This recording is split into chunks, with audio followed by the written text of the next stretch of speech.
સુરત શહેરમાં 73માં પ્રજાસત્તાક પર્વની હર્ષોલ્લાસ સાથે ઉજવણી કરાઈ હતી। ત્યારે કોંગ્રેસ પક્ષ અને કોંગ્રેસની પાંખ સેવા દળ દ્વારા પણ પ્રજાસત્તાક પર્વે ધ્વજવંદન કાર્યક્રમ યોજવામાં આવ્યો હતો।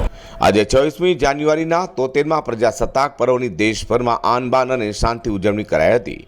તે સુરત શહેર કોંગ્રેસ દ્વારા પણ નાનપુરા ખાતે આવેલા કોંગ્રેસ કાર્યાલયે ધ્વજવંદન કાર્યક્રમ યોજવામાં આવ્યો હતો। સુરત શહેર કોંગ્રેસ પ્રમુખ નૈસદ દેસાઈના હસ્તે તિરંગાની સલામી અપાઈ હતી।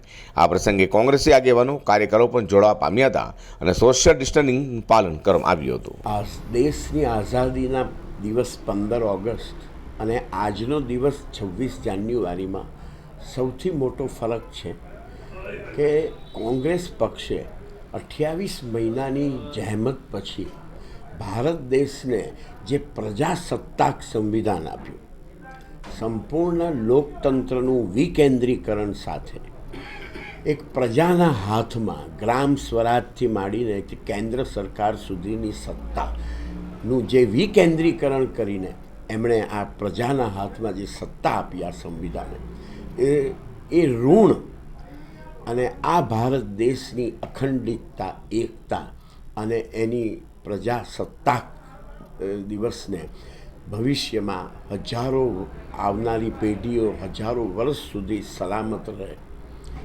આ જ રીતે કોમી એકતા, સામાજિક એકતા અને આર્થિક સમાનતા અને ધાર્મિક અને સામાજિક સમાનતાના સિદ્ધાંતોને આપણે દેશમાં ભવિષ્યમાં હજારો વર્ષ માટે પ્રજ્વલિત રાખીએ, એ આજનો પ્રજાસત્તાક દિવસનો મહિમા છે।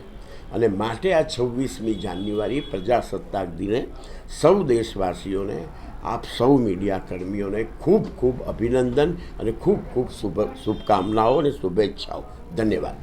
આમ દર વર્ષે રાષ્ટ્રીય પર્વની અનોખી રીતે ઉજવણી કરાઈ હતી। જો કે આ વખતે કોરોના લઈને રાષ્ટ્રીય પર્વ પણ સાદેથી ઉજવવામાં આવ્યો છે। અઝર કુરશી સાથે હર્ષદ સેઠા।